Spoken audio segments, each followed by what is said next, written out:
Grande abraço para você que nos acompanha aqui no portal O Tempo, pelo nosso Facebook.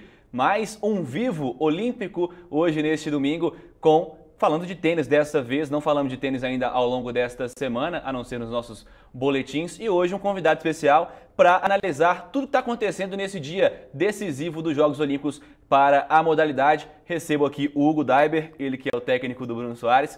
Prazer te receber aqui, Hugo. Prazer é meu, boa tarde, pessoal. Vamos falar bastante sobre tênis aqui. E a Olimpíada pegando fogo, né? Pois é, e grandes definições hoje, um dia realmente para terminar, para encerrar esses Jogos Olímpicos, encerrar esse ciclo olímpico para o tênis, já rolando algumas partidas, inclusive nesse domingo, trazer os resultados aqui que já rolaram para depois a gente analisar. Na decisão de duplas femininas, uma dupla russa, que conhece muito bem, inclusive, o Bruno Soares, né? Ekaterina Makarova e a Elena Vesnina venceram a Martina Hingis e também a Timea Barsinski. Vitória por 2-0, duplo 6-4. Começando por essa final feminina de duplas, o que você achou desse título? Como eu disse, as duas jogaram com o Bruno Soares, então ele conhece bem, você também, consequentemente, deve conhecê-las, né, por ter acompanhado um pouco depois. São 4 especialistas de dupla, realmente era uma final que tudo podia acontecer. O Bruno já teve a oportunidade de jogar com as duas russas ali. E assim, você pegar no início, eu acredito até nas russas eram mais favoritas, porque a Martina é uma especialista e no caso ali a outra suíça ela já era uma jogadora mais de simples. Então assim, as russas vieram um pouco mais fortes, o resultado foi até um pouco mais fácil no final, foi 6-4, 6-4. Acho que era um pouco previsível, mas é Olimpíada, né, cara? E a Olimpíada, assim, tem esse fator emocional que é muito importante. Então as duas podiam ter sido campeãs de Grand Slam, acho que isso também faz uma diferença muito grande.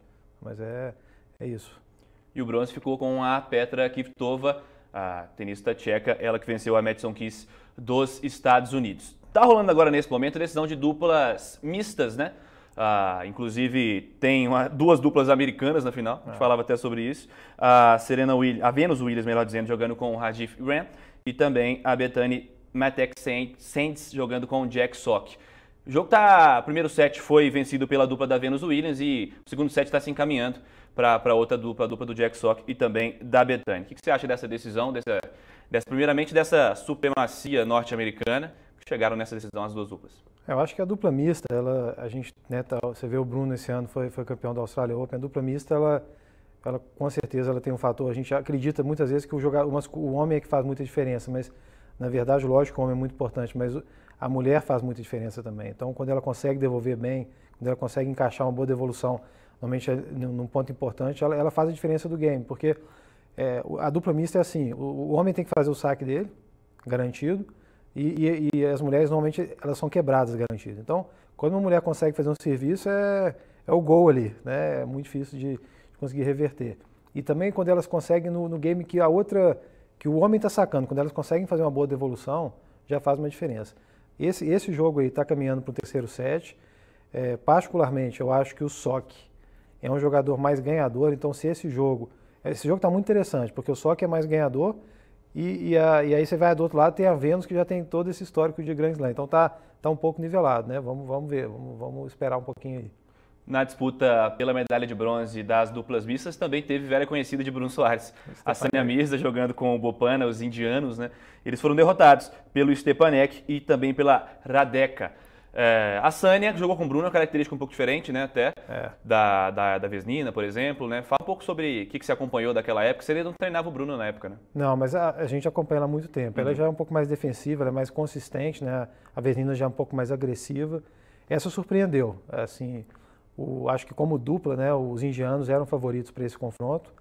A gente estava acreditando que eles levariam o bronze, mas do outro lado também é até interessante falar. A gente acompanhou o Stepanek, ele perdeu de cara na primeira rodada, na dupla masculina, e ele veio treinando, a parceira dele, todo dia que a gente tinha chance de estar fazendo treinamento, acabava o treino, a gente via ele treinando a parceira, e mostrando posicionamento e dando. Você vê que isso faz diferença. É um cara que estava realmente focado em buscar uma medalha. Isso, Olimpíada, esses são diferenciais, né? Nós vamos falar depois um pouco sobre o que aconteceu com a dupla masculina, nossa, né? O que aconteceu nas quartas quando eles perderam. São alguns detalhezinhos que fazem essa diferença. E essa vontade do Stepanek é um jogador fantástico, ele é completo, então acho que isso fez a diferença. Porque você pega Os indianos, eles são duplistas, já ganharam tudo ali também, né? Ela principalmente já ganhou tudo e jogou com um parceiro que o Bopanna é muito forte, saca muito bem, é um cara assim, como duplista ele é bem completo, então foi um resultado surpreendente. Como acredito que tenha surpreendido também a vitória da Mônica Puig, porto-riquenha, contra a Angelique Kerber, na disputa pelo ouro feminino de simples ontem no sábado. A Kerber que vem num ótimo ano, vem conquistando grandes resultados, grandes vitórias principalmente, e aí perdeu essa final olímpica. Na sua visão, como é que foi essa decisão? Eu estou achando essa Olimpíada tá muito bacana, porque realmente estão tendo muitas surpresas, né? Essa daí, no meu ponto de vista, foi a maior. O Bruno foi até perguntado no início quem quer ganhar o feminino, porque a Serena já era, com certeza, a grande favorita para o título. E ele falou, esse ano eu acho que a Serena não vai levar, não.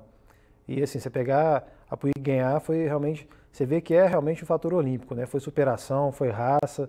Ela é uma jogadora que a gente já vem acompanhando, já está em 30 ali, 30, né? 30 e pouco hoje, que é o ranking dela. Mas foi superação. É realmente ela acreditar, um país sem tradição nenhuma no tênis. Nenhuma. Né? E é isso. Isso eu acho que é o fantástico de uma Olimpíada. Acho que seria muito difícil uma situação dessa no Wimbledon, no Roland Garros. Eu acho que é o fator olímpico que está fazendo essa diferença dessa questão de tanta zebra está acontecendo nas Olimpíadas. Você pega uma Serena, não está numa final, realmente é difícil. O jogo que está rolando nesse momento também, a decisão do bronze masculino na quadra 1 do Centro de Tênis na Rio 2016. O Kei Nishikori, que foi derrotado pelo Andy Murray, e também o Rafael Nadal, que perdeu para o Juan Martín Del Potro. Daqui a pouco, inclusive, tem a final que a gente vai comentar pelo Twitter. O Hugo Daiber vai dar suas opiniões pelo Twitter e depois do jogo a gente fala da final. Mas, por enquanto, 1-1. Primeiro set o Nishikori venceu, o segundo set deu Nadal 7-6. Nadal que não larga o osso de jeito nenhum, né? A gente estava brincando aqui. Sem sombra de dúvida, o jogador mais fantástico do circuito, né, nesse quesito aí, né, a gente fala ali no linguajar, no largar o osso, mas a questão realmente de dedicação, de dar o seu 130%. A gente teve uns videozinhos que alguns atletas olímpicos gravaram para o time Brasil ali de tênis. O Joaquim Cruz falou uma coisa muito interessante, que ele falou, gente, Olimpíada não adianta dar 110, porque 110 todos vão dar, vão ter que dar 130. E o Nadal dá 130 todo jogo, ele está machucado, você vê que ele não está no melhor dele, o cara conseguiu, o tempo inteiro está assim. No dia anterior ganhou a medalha de ouro na dupla e lutando até o final, estava com o jogo perdido e buscando. Com o Del Potro também, o Del Potro estava atropelando e ele o tempo inteiro ali firme. Foi detalhe, porque realmente o Del Potro, nós vamos falar hoje bastante na hora que a gente estiver comentando ali no Twitter, algumas características do jogo dele. É muito agressivo, né? E o Nadal conseguindo manter. E se não é o Del Potro do outro lado também, o Nadal levava aquele jogo ali, porque o Del Potro, na minha opinião, é o único jogador, tirando ali os 3, 4, né, que são os 4 grandes ali, o Federer, o Djokovic, o Murray e o Nadal, o único mentalmente forte para ganhar deles. Então, e o Nadal sabe disso também. Então, foi uma falta de sorte ali do Nadal, porque ele conseguiu manter o jogo e assim, o Del Potro tinha que ir para as bolas, né? E ele ia para as bolas. Então, é fenomenal. E agora está com o Nishikori ali, correndo igual um louco, né? O Nishikori é um dos jogadores mais rápidos do circuito, ganhou o primeiro set. Você já vê a tendência, o Nadal já está um cara mais cansado, já passou por essas batalhas todas, mas mesmo assim está ali persistindo e vamos ver. Eu acredito nele aí. Esse eu ponho minhas fichinhas nele aí pro terceiro set. Vamos ver. Já prevendo essa final também, que daqui a pouquinho a gente comenta pelo Twitter e também depois do jogo aqui pelo Facebook. Surpreende de alguma maneira a postura que o Del Potro tem assumido? É claro que nós estamos falando de um cara que já foi top 5 do mundo, que passou por uma série de dificuldades, um problema no punho que impediu pelo menos uns 2 anos da carreira aí só com esse problema, caiu demais no ranking e agora com vitórias muito grandes. Voltar já na faixa etária que ele está, não é um menino mais, e nesse nível que ele está jogando, te surpreende de alguma maneira? Surpreendeu o nível que ele está jogando, não, porque a gente acompanhou um pouco essa volta dele esse ano, principalmente em alguns torneios, né, no circuito.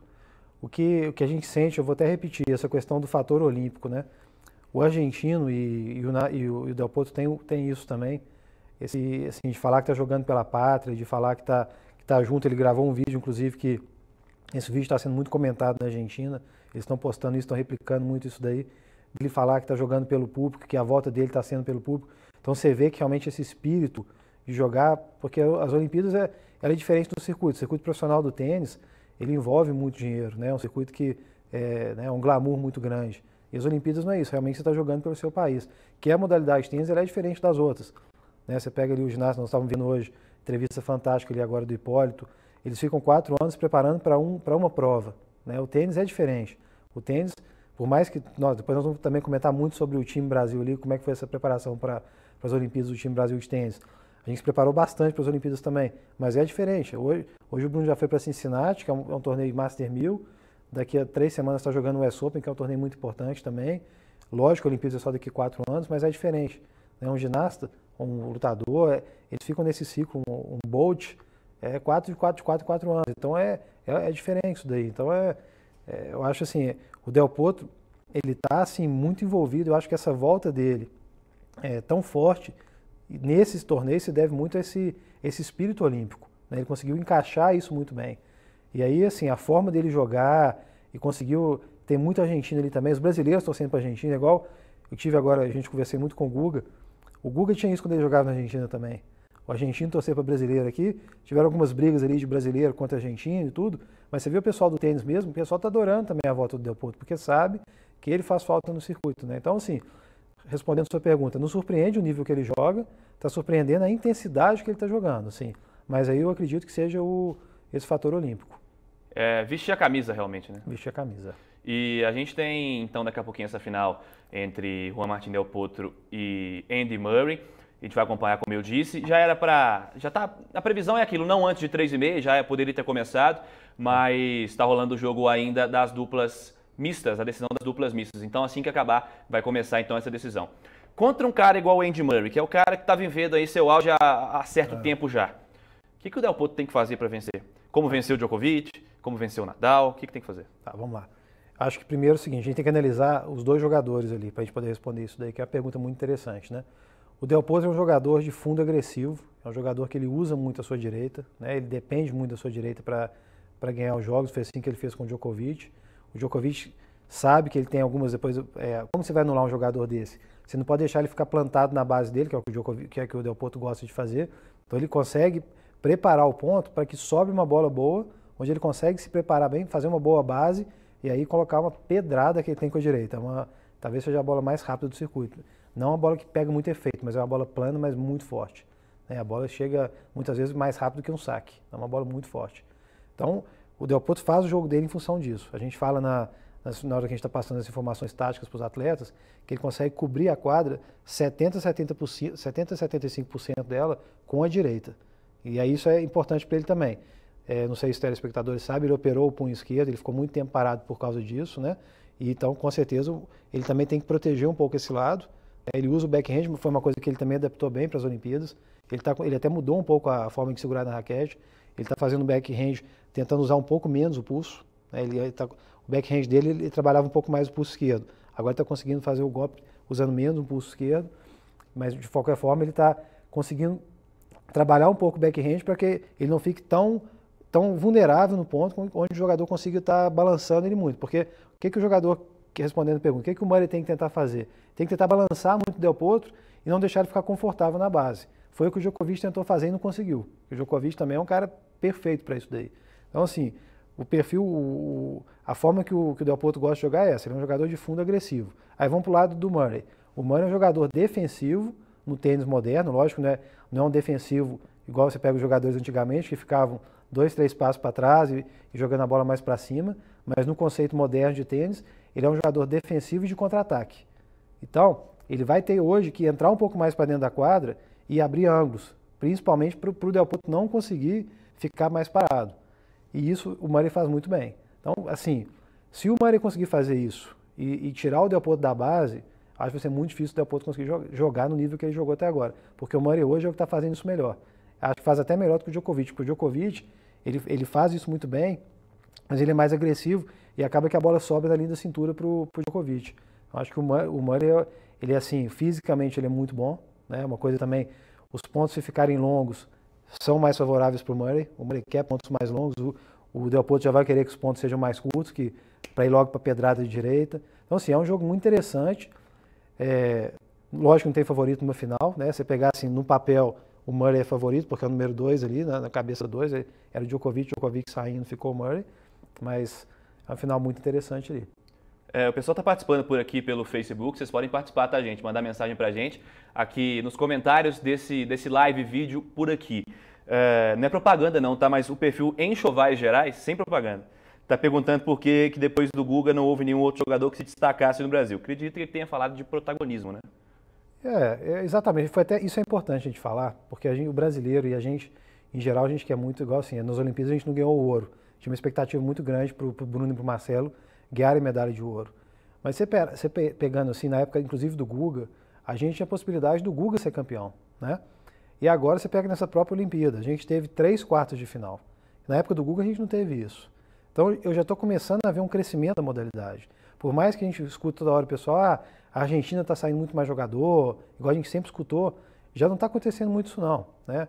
Lógico que a Espanha ainda está muito na frente, a França ainda está muito na frente, os Estados Unidos tiveram uma queda durante muitos anos e agora estão se reerguendo de novo, e o Brasil está começando a caminhar sim, né? A gente teve 3 quartos de final, então o Marcelo e o Bruno fizeram quartos, a Teliane e o Marcelo fizeram quartos de final também na dupla mista, e tivemos o Belucci fazendo quartos. O Belucci, ele é um jogador que agora que eu estou mais no circuito, conversando com outros jogadores, inclusive o Nadal teve uma conversa há pouco tempo falando, gente, o Belucci tem tudo. Às vezes ele falta alguma coisinha que nas Olimpíadas não faltou. Nas Olimpíadas ele conseguiu encaixar o mental, ele conseguiu trazer o público na hora certa, ele conseguiu controlar quando ele precisou controlar, né? Ele conseguiu tirar um set do Nadal ali, conseguiu ganhar do Cuevas, que é um jogador muito duro para ganhar. Então, assim, acredito, você pensar assim, ele ganhando o Nadal, o Belucci contra o Del Potro, era um jogo muito interessante para o Belucci também, porque ele sendo canhoto, igual o Nadal ontem, ele sendo canhoto, conseguindo jogar o Del Potro para fora da quadra, abrindo o Del Potro na esquerda. Era um jogo interessante. Imagina o Belucci fazendo no final olímpico. Então, a gente tem que ter um pouco de cuidado, porque assim, a modalidade de tênis está crescendo, né? Existe hoje um trabalho mais sério. Essa questão da dupla, ela está levando o Brasil realmente para... Você pega, tem muitos anos que a gente está ficando ali. O Marcelo foi campeão de um Grand Slam, de Roland Garros. Depois o Bruno esse ano ganhou o Australia Open. Então a gente está conseguindo se manter no processo. Então, assim, é questão de tempo. Realmente é necessário fazer um investimento maior em modalidades, mas o Guga realmente foi um fenômeno, né? Então, assim, o Brasil não é o país do tênis, culturalmente, isso é importante a gente também falar, o tênis é um esporte que está mais enraizado na Europa, né? Aqui a gente tem poucas quadras públicas, não é o esporte que o menino já nasce aqui, já sai ganhando raquete, não é igual um futebol, mas nós estamos caminhando, acho que tem muita coisa já acontecendo. E para a gente falar dessa participação também do time Brasil no tênis, nos Jogos Olímpicos, a grande esperança, como você disse, era que o Marcelo e o Bruno conseguissem uma medalha, o que não aconteceu, eles perderam nas quartas de final para a dupla romena, o Tecau e o Merger, que é importante destacar, uma grande dupla, tem feito um ótimo ano, um ótimo circuito também, e foram derrotados. E o Tomás Belucci talvez tenha sido, entre aspas, a grande surpresa, pelo menos para o torcedor, porque foi longe e perdeu só para o Rafael Nadal, de virada, quase, poderia ter feito até um jogo um pouco mais forte no segundo set contra o Nadal, não conseguiu essa vitória, mas se despediu até honrosamente com uma boa atuação contra o Rafael Nadal. Analisa, por favor, esses dois aspectos. Você acha que o Marcelo e o Bruno poderiam ter ido um pouco mais longe e o Tomás foi dentro do possível mesmo? Tá.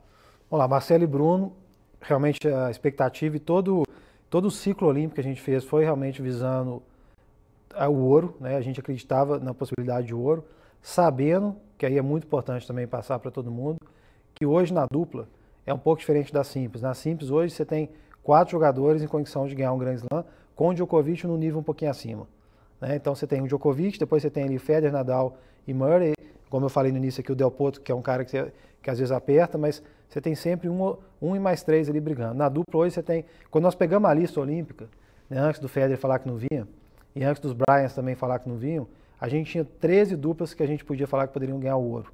Então é uma situação muito diferente. E nessas 13 estavam o Merger e Tecau, e estavam alguns outros que também não conseguiram chegar.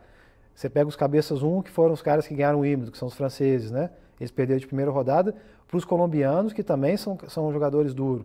Então a dupla ela é delicada porque uma quebra de saque, ela pode matar tudo. E o que aconteceu no nosso jogo, assim, a preparação, vamos falar um pouco do torneio antes. Pegamos a primeira rodada relativamente fácil, que era com os tailandeses. O primeiro set foi arrasador, 6-0. No segundo a gente tinha tudo ali para dar outro 6-0 ou 6-1, rápido. Começamos a complicar, veio o nervosismo, que por um lado foi até bom para a gente já passar aquele nervosismo na estreia, para sentir um nervosismo, porque com certeza esse nervosismo poderia vir em outras rodadas, então a gente já vivia. E aí foi um set, foi se complicando e ganhamos 7-6. Então depois a gente teve bastante conversa. uma coisa que é muito importante destacar, foi muito fechado, foi muito bem conduzido. No time olímpico a gente tem o capitão, que é o João Suete, aí tem o Daniel Melo, que é o irmão do Marcelo, que é o treinador do Marcelo, e nós temos junto aí o Paulo, que é o fisioterapeuta, o Cris, que é o preparador físico tanto do Bruno quanto do Marcelo, e assim, a gente consegue fechar ali. Então, e temos também o pessoal do COB que faz todas as análises estatísticas para a gente, então a gente consegue o tempo todo estar junto e conversando e vendo aspectos mentais. E aí fomos para a segunda rodada, que era uma rodada do Djokovic, que tinha acabado de perder a simples, né, para o Del Potro, e falando em ganhar medalha. Então começa a vir uma coisa assim, opa, estamos num sinal vermelho aqui. E aí fizemos, assim, o trabalho foi perfeito, eles entraram taticamente certinho, conseguiram anular, foi, do meu ponto de vista, o melhor jogo nosso na Olimpíada, e saímos dali com uma motivação muito alta, por mais que ia pegar já nas quartas, um Mergé e o Tecal, que eram duplistas, assim, que estavam sendo mapeados por a gente há 2, 3 anos já. A gente já sabia todos os pontos, assim, quais eram as principais jogadas do Mergé, aonde o Tecal sacava mais, aonde o Tecal sacava mais no Bruno, quando ele sacava no Bruno, né, mais para o T ou mais para aberto, para onde que o Mergé ia. Então, assim, estava bem mapeado, bem estudado. Só que o que aconteceu? O primeiro game, os caras vieram atropelando. O Marcelo sacou uma bomba, já deram uma passada. Segundo ponto, outra bomba, outra passada. E quando acabou o primeiro game, 1-0 para eles, quebrando a gente. E essa quebra foi fundamental para o primeiro set. E se parar para pensar, foi fundamental para o jogo, porque a gente ganhou o segundo set. Então, uma quebrinha no primeiro set, no primeiro game do jogo, fez uma diferença de repente para a gente estar fora talvez até para fora de uma disputa de medalha. Então, é muito detalhezinho que na simples não tem tanto, né? A gente estava preparado para isso, que sabe que a dupla é um detalhe, né? Lógico, um fator emocional conta. Você pegar assim, o Bruno não fez a melhor partida dele, né? A gente tem consciência, ele tem uma consciência disso. Lógico que hoje a devolução do Bruno de saque está entre as 3 mais fortes do circuito, é uma das 3 mais respeitadas. Nesse dia ele não conseguiu encaixar, né? Mas tentaram, cara, assim, realmente é muito difícil. O nível motivacional, eles quererem aquela medalha, era talvez as coisas que eles mais queriam no ano.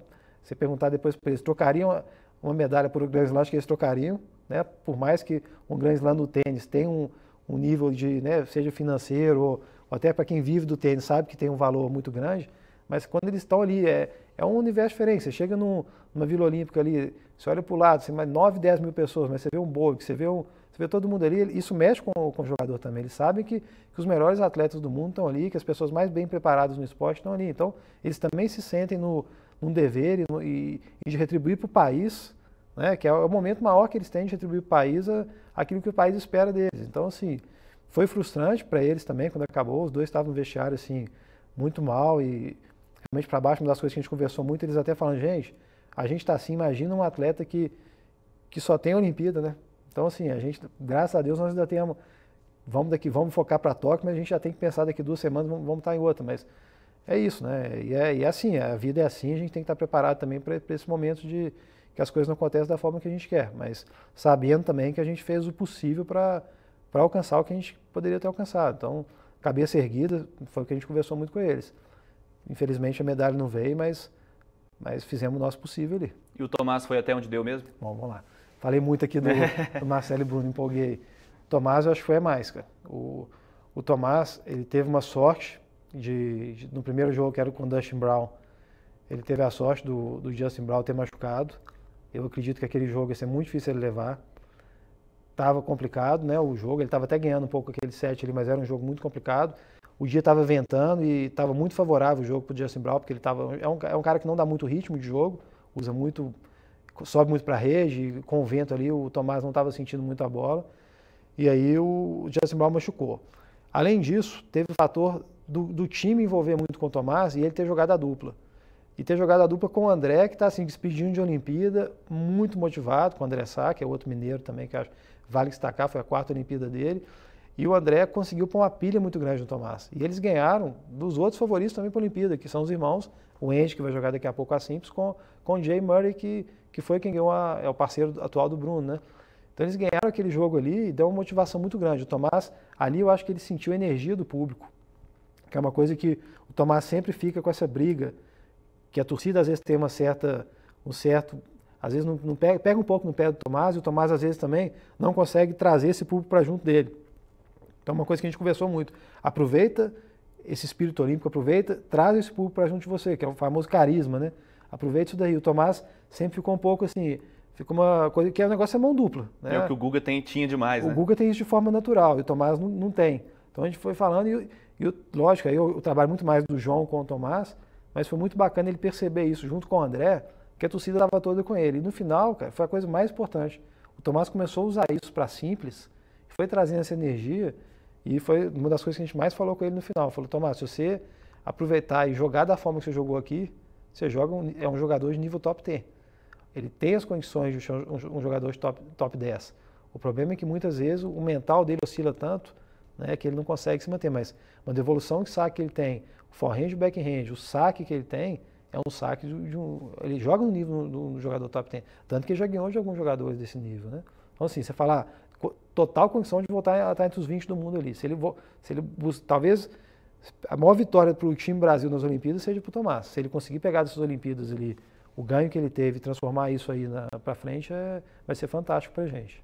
E para fechar essa primeira participação nossa por aqui, falando de tênis neste domingo, dia de finais do tênis nos Jogos Olímpicos, destacando, nós temos 3 duplistas principais no país e os 3 são mineiros. Isso. Você também mineiro.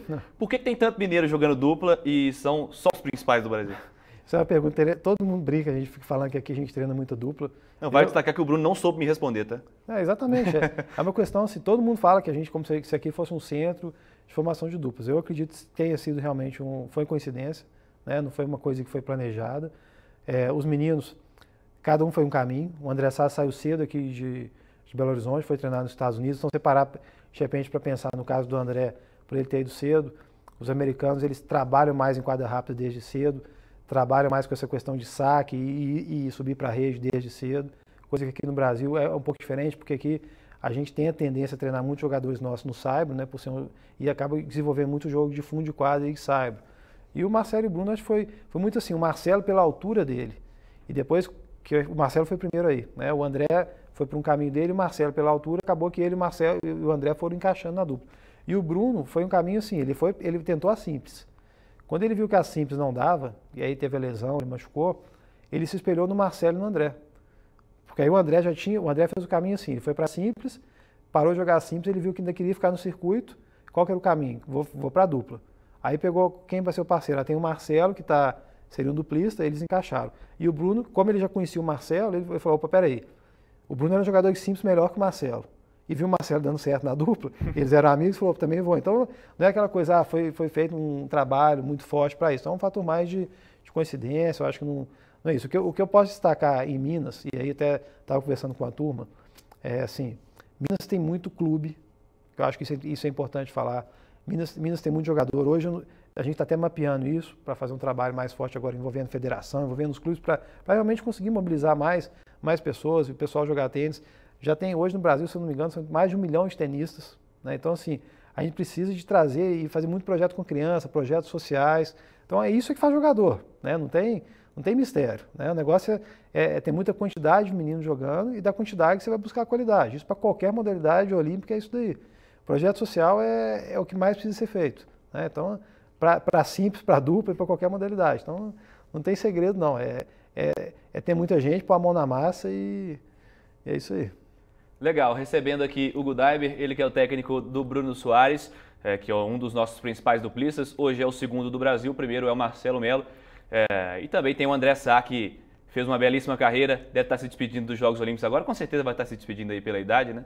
Mas uma belíssima carreira também do André Sá, todos eles mineiros, assim como o Daiber. Daqui a pouquinho, então, tem a final de simples masculino dos Jogos Olímpicos, tem Andy Murray, o britânico tentando aí defender o ouro olímpico, e também o Juan Martín Del Potro, o argentino, a grande sensação, na minha visão, desse torneio, pelo menos na chave de simples, aí o Del Potro retornando após uma série de problemas aí no punho que dificultam demais para um tenista. Daqui a pouco, então, a gente volta, já agradecendo ao Hugo, a gente retorna daqui a pouco, então, com essas informações dessa final e analisando também esse jogo também dessa decisão, Del Potro contra Andy Murray. Um abraço. Um abraço.